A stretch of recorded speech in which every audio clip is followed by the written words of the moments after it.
this is why I think I was accepted into orthodontics residency.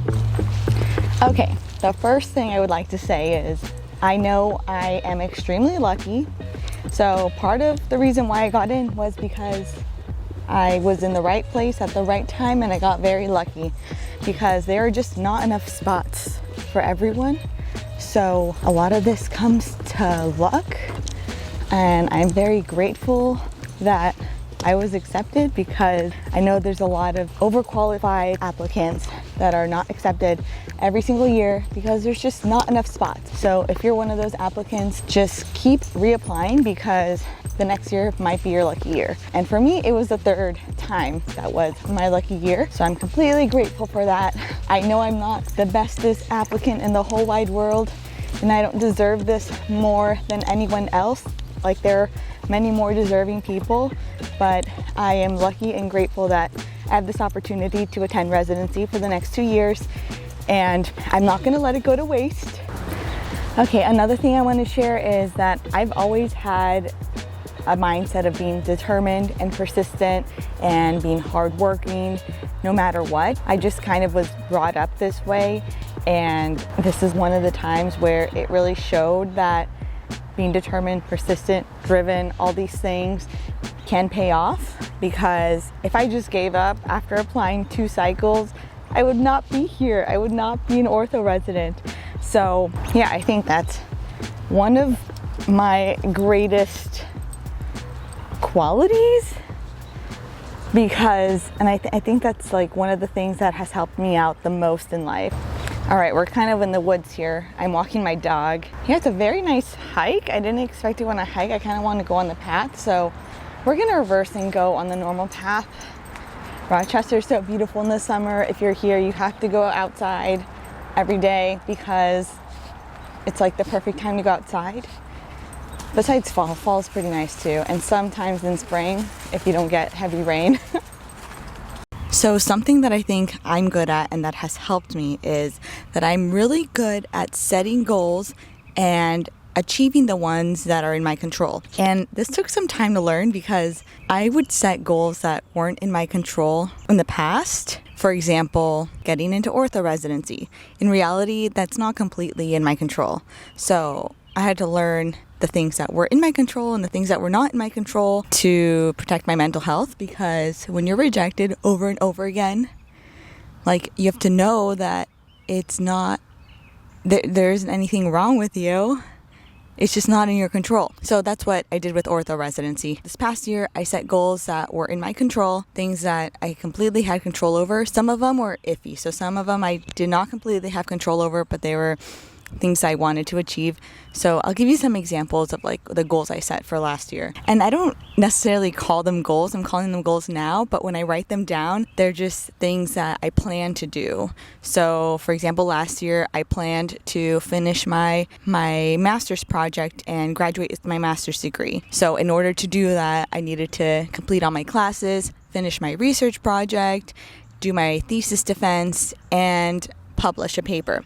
So the publishing the paper part, that part is not completely in my control, but I do have control over whether I do the research project, set up my meeting with the statistician, set up meetings with my mentors to review my paper and to revise it and to submit it to a journal. So those things were in my control, and I'm lucky that it was accepted to be published, because a lot of the times it's not accepted too. It can just be outright rejected. So don't be too hard on yourself. I was definitely lucky that I was able to publish it my first time. Yeah, so a lot of that I attribute to luck, but a lot of it also goes to hard work, determination, and being persistent and being able to be organized and just doing what you said you would do. So I said I would do this paper and I did it. Another thing I said I would do last year is finish my preceptorship year. Another thing that I said I would do last year is I sacrificed my winter break to do a research project. I was involved in a research project with my now co-resident,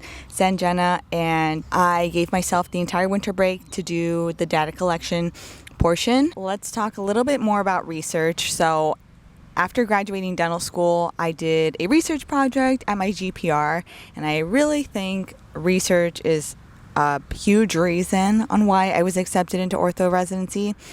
So the research project that I did in my GPR was involving pediatric patients, and I did it with my pediatric dental faculty. She was awesome, and we presented a poster at the AAPD.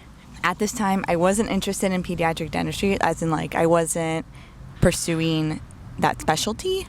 I was interested in doing a research project. So going into the GPR, as soon as an opportunity became available, even actually before the opportunity came available, I asked the orthodontist that is at the GPR, I asked him if I could do research with him. And at this point, I didn't really know how to do a clinical research study. So I first came up with topics, and then I had this meeting with the orthodontist and asked him if any of these are research projects that we can do together in the clinic. He said that they were good ideas, but I don't know, we just didn't end up doing them. But that's an example of being proactive, and kind of got rejected, like it didn't work out. But then a couple weeks or maybe like a month later, I received an email from the pediatric dentist at the GPR, and she was going to conduct a research study, and she was looking for volunteers. So immediately I responded to that email, and I said I was interested and was ready to do whatever I needed to do.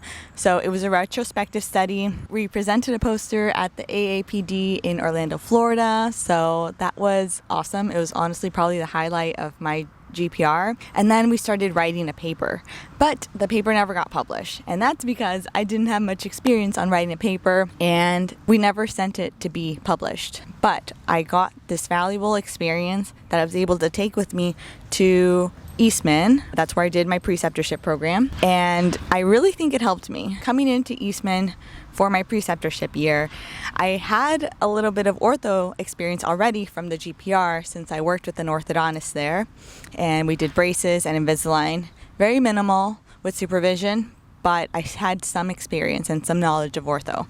So that really helped me. And then I also had some research experience, all from my GPR. I'm very thankful for my GPR now looking back, because it really did help me. And it helped me this past year when I was working as a general dentist, because I was so much more confident, and I was working as a solo general dentist. I definitely would not be able to do that without the GPR. During my GPR year, let me tell you, I was so stressed.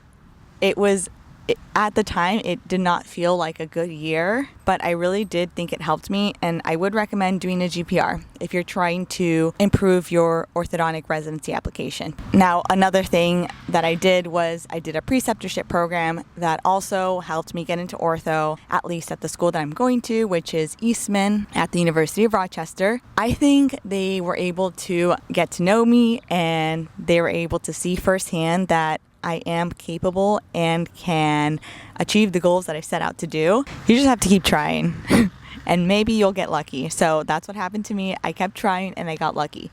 Okay, now let's talk a little bit about dental school, what I think I did in dental school to help me get into ortho residency. So I decided I wanted to do ortho very late in dental school, around the end of my third year, basically my senior year of dental school. So immediately I went to the ortho clinic. I asked if I can be in the ortho selective. So you have to apply to these things. So I applied to be in the ortho selective.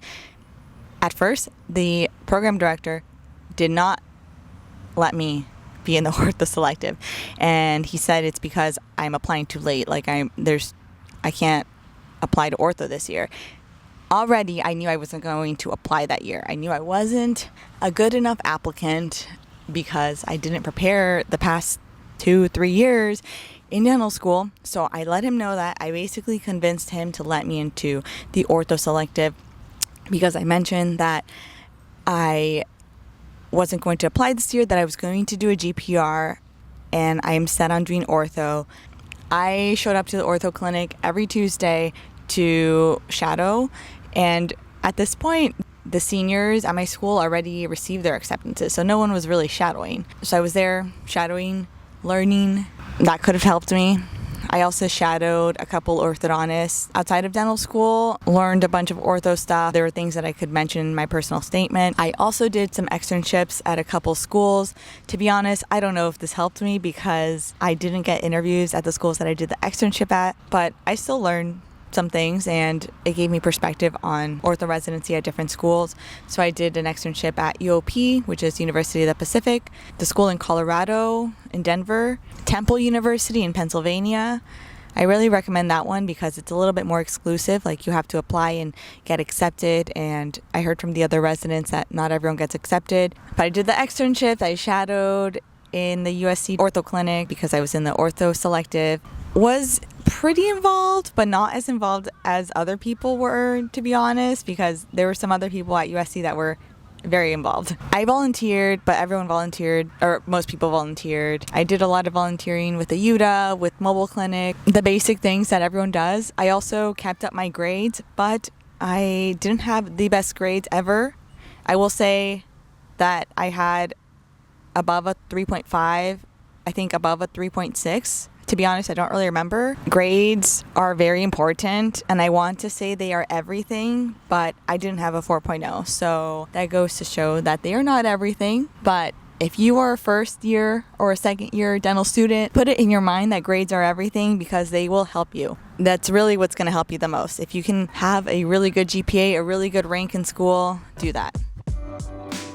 Although getting into an orthodontics residency is extremely difficult, remember that anything worth having is worth working for.